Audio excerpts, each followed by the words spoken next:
On accueille maintenant Romain Solène, bonjour. Bonjour Cédric, bonjour Marie. Pour Promis, c'est comme ça qu'on dit ? Promis, c'est parfait. Mais il y a un Y.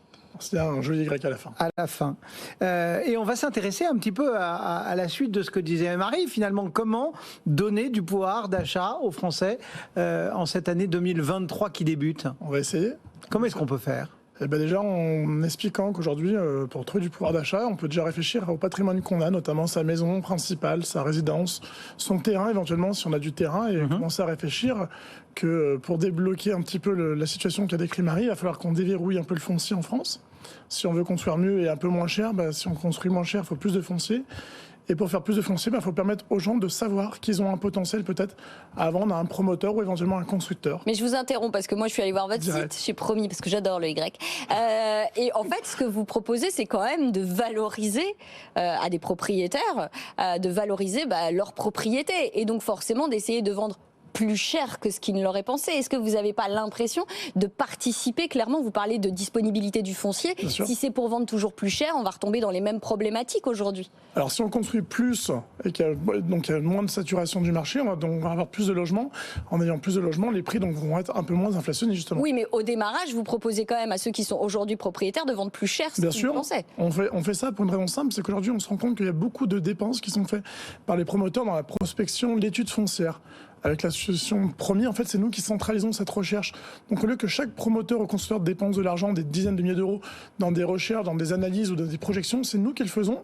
Et après, on met en concurrence l'ensemble de ces promoteurs et constructeurs. Mais donc, vous participez à l'inflation des prix quand même, mais vous vous dites que je vais leur retirer un coût ailleurs. Exactement. En leur enlevant un coût de départ où en fait ils ont 6 chances sur 7 de ne pas obtenir un foncier. Il faut savoir que quand un promoteur se positionne, il a 6 chances sur 7 de ne pas obtenir de projet. Donc il dépense 6 fois sur 7 de l'argent pour rien.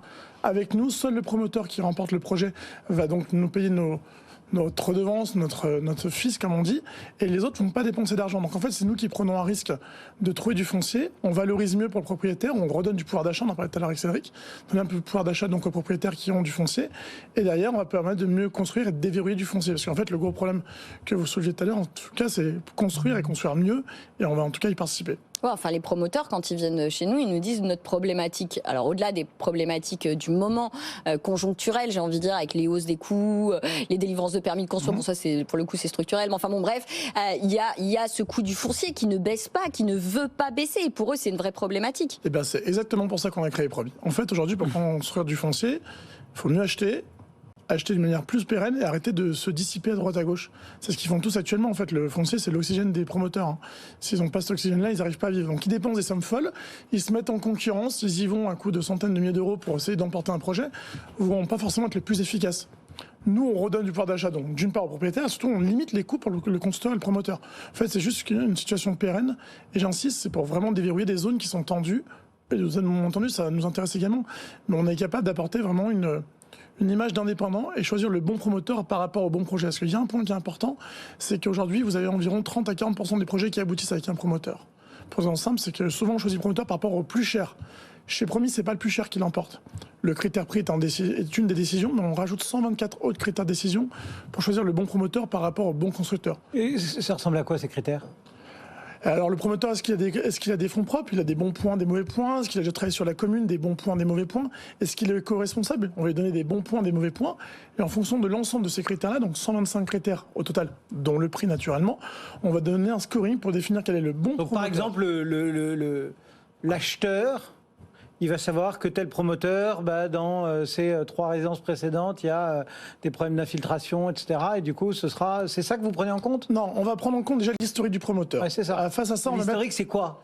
L'historique, comme je dis, ça peut être 125 critères. Ça peut être déjà des critères structurels. Bilan financier, structure financière, solidité financière. C'est pour aller au bout du projet. C'est pour aller au bout du projet, pour être sûr que ça aboutisse correctement. Mais la qualité de construction, par exemple. La qualité de construction, bien sûr, on l'intègre dedans. Est-ce qu'il a fait des logements avec un classement plutôt énergétique, plutôt positif, ou il est plutôt standard ?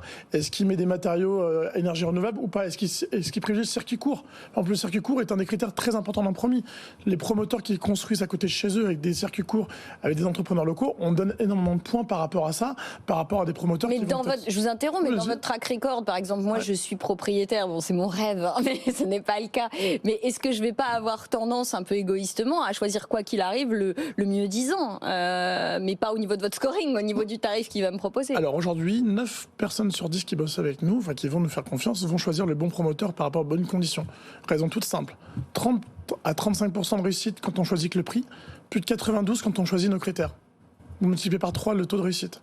Sans investir 1 euro, c'est complètement gratuit pour les particuliers. Pour les promoteurs, c'est complètement gratuit, sauf pour celui qui va remporter le projet. Et c'est nous qui supportons toutes les analyses et les préétudes. Bon, ça veut dire, mais enfin, je reviens à ma qualité de construction parce que j'imagine aussi que pour un acquéreur, enfin, c'est bien pour le propriétaire qui veut vendre son foncier, vos critères là d'aujourd'hui, mais pour l'acquéreur qui veut choisir un bien.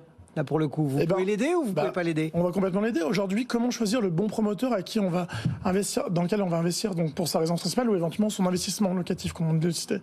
Sur des critères il a fait une jolie terrasse, une jolie photo plus jolie que l'autre. Non, c'est des critères qui sont vraiment pas très intéressants. Je pense que ce qui est intéressant, c'est d'avoir une objectivité.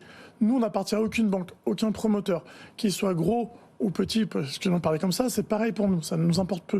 Donc on va donner des critères indépendants et objectifs pour dire, voilà, si vous travaillez avec ce promoteur-là, voilà les choses qu'on peut mettre en avant en points positifs, mais également les points négatifs. Donner en fait une clarté au niveau du marché.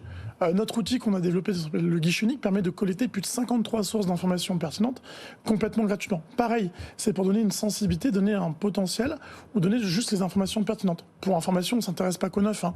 N'importe quel propriétaire ou locataire ou futur propriétaire peut s'intéresser à son futur logement sur le promis. On a créé une sorte de Wikipédia de l'information foncière immobilière et c'est complètement gratuit pour tout le monde. Voilà notre volonté. Et derrière, notre business model, c'est de trouver des projets neufs et de déverrouiller du foncier. Juste rapidement, quel promoteur travaille avec vous? Vous avez le droit de nous le dire ou pas?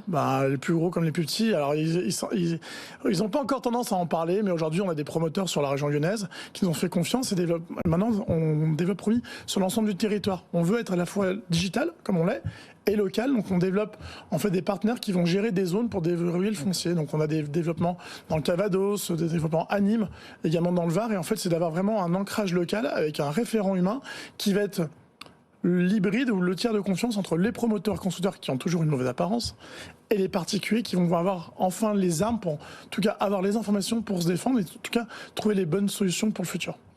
Romain Solène est promis. Merci beaucoup d'être passé nous voir. À demain, Marie. À demain.